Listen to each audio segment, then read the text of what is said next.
Shalom Bapak Ibu, Saudara-saudariku yang terkasih dalam Yesus Kristus. Selamat berjumpa lagi dengan saya, Pastor Stefanus Chandra, dalam Insani, Inspirasi Sabda Allah hari ini, channel renungan yang sama kita cintai ini. Adapun tema renungan kita pada hari ini, Senin 3 Juli 2023 adalah dapat dipercaya atau trustworthy. Mari kita awali permenungan kita pagi ini dengan sebuah doa singkat. Dalam nama Bapa dan Putra dan Roh Kudus.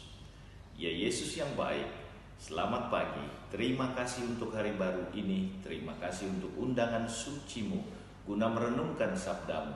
Kemuliaan bagi-Mu bersama Bapa dan Roh Kudus Allah memerintah kini dan sepanjang masa.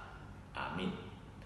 Bapak Ibu, saudara-saudariku yang terkasih dalam Yesus Kristus, perikopa yang akan kita renungkan bersama hari ini diambil dari perikopa Injil Yohanes pasal 20 ayat 24 sampai 29. Mari kita baca bersama-sama. Yesus menampakkan diri kepada Thomas. Tetapi Thomas, seorang dari ke-12 murid itu yang disebut Didimus, tidak ada bersama-sama mereka ketika Yesus datang ke situ. Maka kata murid-murid yang lain itu kepadanya, "Kami telah melihat Tuhan." Tetapi Thomas berkata kepada mereka, "Sebelum aku melihat bekas paku pada tangannya dan sebelum aku mencucukkan jariku ke dalam bekas paku itu dan mencucukkan tanganku ke dalam lambungnya, sekali-kali aku tidak akan percaya." 8 hari kemudian, murid-murid Yesus berada kembali dalam rumah itu dan Thomas bersama-sama mereka. Sementara pintu-pintu terkunci, Yesus datang dan ia berdiri di tengah-tengah mereka dan berkata, "Damai sejahtera bagi kamu." Kemudian ia berkata kepada Thomas, "Taruhlah jarimu di sini dan lihatlah tanganku. Ulurkanlah tanganmu dan cucukkan ke dalam lambungku, dan jangan engkau tidak percaya lagi, melainkan percayalah." Thomas menjawab dia, "Ya Tuhanku dan Allahku." Kata Yesus kepadanya, "Karena engkau telah melihat aku, maka engkau percaya. Berbahagialah mereka yang tidak melihat, namun percaya." Bapak Ibu, saudara-saudariku yang terkasih dalam Yesus Kristus, tahun 2000 setelah pentabisan saya maksudnya, Bapak Uskup saya, Monsinyur John Liku, mengumumkan bahwa saya diutus ke paroki Santo Antonius Rembon, sebuah paroki di pedalaman Kabupaten Tanah Toraja. Beberapa orang tua dari paroki Sangalah, juga paroki ini terletak di Kabupaten Tanah Toraja, tempat saya melaksanakan tahun diakonat, menyampaikan kepada saya, "Pastor, hati-hati. Banyak sekali di Rembon orang pintar IPS alias ilmu pengetahuan sihir atau biasa dikatakan doti-doti atau guna-guna. Apakah kabar yang mereka sampaikan itu benar? Saya tidak tahu. Karena selama saya berada di Rembon, saya tidak pernah mengalami atau punya pengalaman terkena dan mengalami IPS, ilmu pengetahuan sihir itu. Tetapi pada awalnya kata-kata orang-orang tua ini sangat saya perhatikan dan percaya. Mengapa saya percaya kata-kata orang-orang tua tersebut? Pertama, karena mereka orang Toraja. Kedua, sudah tua. Ketiga, mereka mengalami realitas IPS tersebut dan sungguh dekat dengan saya. Apa yang mereka sampaikan adalah tanda perhatian mereka kepada saya, khususnya panggilan saya sebagai seorang imam. Bagi saya, orang-orang tua tersebut sangat legitimate, sangat trustworthy, dapat dipercaya. Bapak Ibu, saudara-saudariku yang terkasih dalam Yesus Kristus, hari ini kita memperingati Santo Thomas Rasul. Thomas atau Didimus biasa dikatakan dan dikaitkan dengan sosok yang kurang percaya akan kebangkitan Yesus pada awalnya. Bacaan Injil hari ini mengungkap secara gamblang siapa sebenarnya sosok Thomas Rasul. Jika kita membaca dengan seksama dan teliti, ketidakpercayaan Thomas pertama-tama berkaitan dengan kesaksian para murid yang lain bahwa mereka telah bertemu dengan Tuhan. Ini dikatakan pada ayat 25.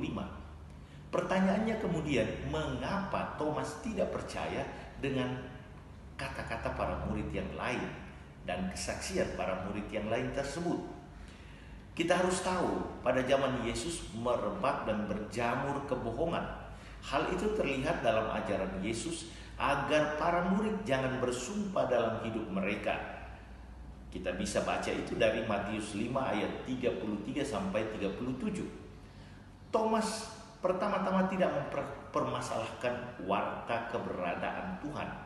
Tetapi saya yakin dia sangat memperhatikan siapa yang menyampaikan warta tersebut. Orang yang mewartakan dengan demikian harus punya kualifikasi khusus, yakni jujur, bukan pembohong. Sang pewarta harus trustworthy, dapat dipercaya.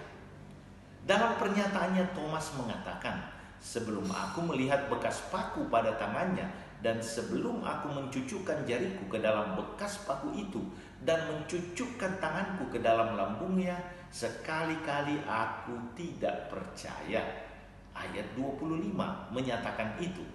Thomas ingin menyaksikan Tuhan yang bangkit itu adalah Tuhan yang tersalib, agar dusta atau kebohongan yang waktu itu merebak berkaitan dengan kebangkitan Yesus yang sengaja disebarkan oleh otoritas agama Yahudi terpatahkan. Ini kita bisa baca dalam Injil Matius pasal 28 ayat 11 sampai 15. Thomas sungguh-sungguh berharap bahwa kebangkitan itu sebuah kebenaran, sebuah fakta, sebuah realitas yang disaksikannya sendiri. Bagi Thomas, warta iman haruslah warta kebenaran sehingga dapat dipercaya.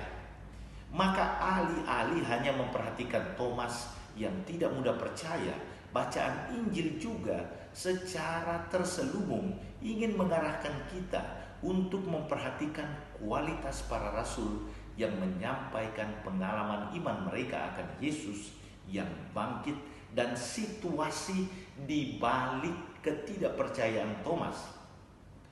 Maka teman-teman terkasih, pesannya jelas. Sebagai seorang manusia Kristiani, kita adalah pembawa berita Kristus, pembawa berita keselamatan, bahkan pembawa Kristus sendiri kepada sesama kita.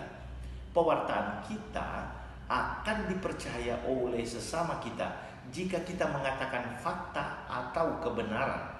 Selain itu, kita juga akan dipercaya jika kita berkata benar, dan perkataan benar itu menjadi sebuah kebiasaan, selalu kita hidupi, selalu kita laksanakan, sehingga ciri itu melekat pada kita. Selain itu, kita hanya dapat dipercaya jika kata-kata kita sejalan dengan perbuatan kita. Apa yang kita katakan, kita lakukan. Apa yang kita lakukan, kita katakan. Semoga kita berhenti mengadili pribadi Thomas sebagai pribadi yang kurang percaya. Thomas hanyalah seorang manusia beriman sederhana yang ingin menyaksikan realitas kebangkitan dan membangun imannya di atas pengalaman pribadi perjumpaan dengan Yesus.